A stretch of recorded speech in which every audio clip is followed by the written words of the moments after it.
Wakenya walishangazwa na picha iliyosambaa mitandaoni ikimwonyesha aliyekuwa gavana wa kaunti ya Kiambu Ferdinand Waititu akiwa amevalia sare za gereza. Picha hii ilizua hisia mseto, wengine waliona kama haki ikitendeka, huku wengine wakihisi huruma kwa anguko la mwanasiasa huyo mashuhuri. Ferdinand Waititu maarufu kama baba yao alijipatia umaarufu kwa siasa zake zenye kelele na ufuasi mkubwa kwa wanyonge. Baada ya kushinda uchaguzi wa gavana wa Kiambu mnamo mwaka 2017, aliahidi kuleta maendeleo kwa kaunti hiyo, na hata hivyo utawala wake ulikumbwa na tuhuma za ufisadi alilopelekea kufurushwa kwake ofisini mnamo mwaka 2020. Mwanzo wa matatizo ya kisheria ya Waititu ulianza mnamo mwaka 2018 baada ya serikali yake kutoa kandarasi yenye thamani ya milioni 588 kwa kampuni ya Testimony Enterprises Limited kwa ajili ya ujenzi wa barabara katika kaunti ya Kiambu. Uchunguzi wa tume ya maadili na kupambana na ufisadi SCC ulibaini kuwa zabuni hiyo ilikuwa na dosari nyingi, zikiwemo stakabadhi gushi na upangaji wa tenda kwa njia haramu. Na zaidi ya hayo, iligundulika kuwa kampuni hiyo ilikuwa imefanya mkataba wa uongo na kampuni ya China Wuyi Company Limited ili kushinda zabuni hiyo. Uchunguzi pia ulibaini kuwa Waititu alipokea milioni 25.6 kwa kampuni hiyo kupitia kampuni yake ama zake binafsi Saika 2 Estate Developers Limited, Bienvenue Delta Hotel Limited na Lake Naivasha Resort chini ya mwavuli wa huduma za hoteli, mafuta na mikutano. Mnamo Julai mwaka 2021, Waititu, mkewe Susan Wangari na maafisa wengine wa serikali wa kaunti ya Kiambu walifikishwa mahakamani. Walikabiliwa na mashtaka ya matumizi mabaya ya mamlaka, kushiriki kwenye kandarasi ya serikali akiwa na maslahi binafsi na ufisadi.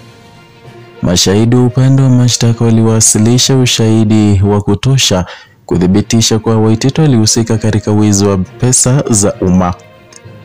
Mnamo Februari tarehe 12 mwaka 2025, mahakama ya ufisadi jijini Nairobi ilimpata Waititu na mshtakiwa wake na hatia. Hakimu mkuu Thomas Nzioki alieleza kuwa ushahidi uliotolewa ulithibitisha kuwa Waititu alikiuka maadili ya uongozi kwa kutumia mamlaka yake vibaya.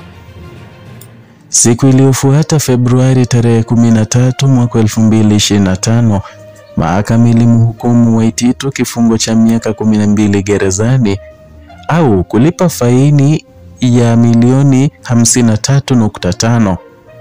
Alipatiwa chaguo la kifungo cha miaka 5 gerezani au kulipa milioni 2.5 na miaka mingine 7 gerezani au faini ya lazima ya milioni 51 kwa kosa la kushiriki kwenye biashara ya kifisadi.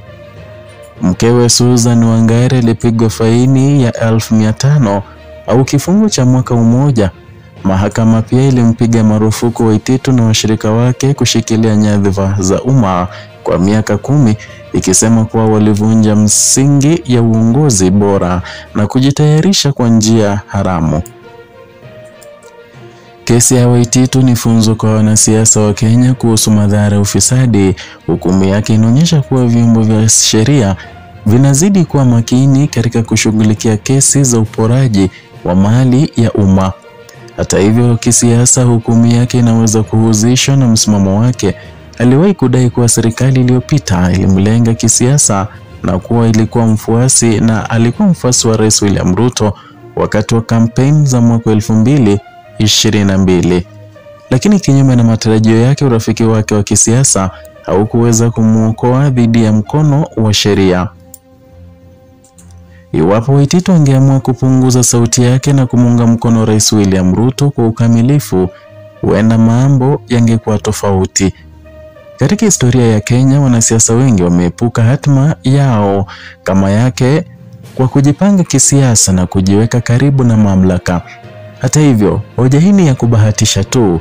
Sheria inapaswa kufanya kazi bila kujali mwelekeo wa kisiasa wa mtu yeyote.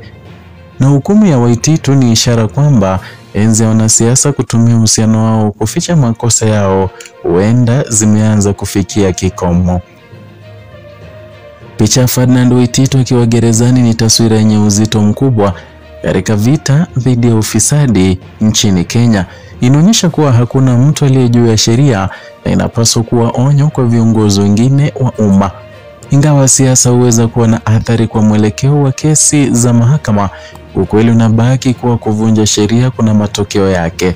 Hatima ya Waititu ni funzo kwa wanasiasa kuwa madaraka ni dhamana na wale wanaotumia vibaya mamlaka yao hatimaye huwajibika.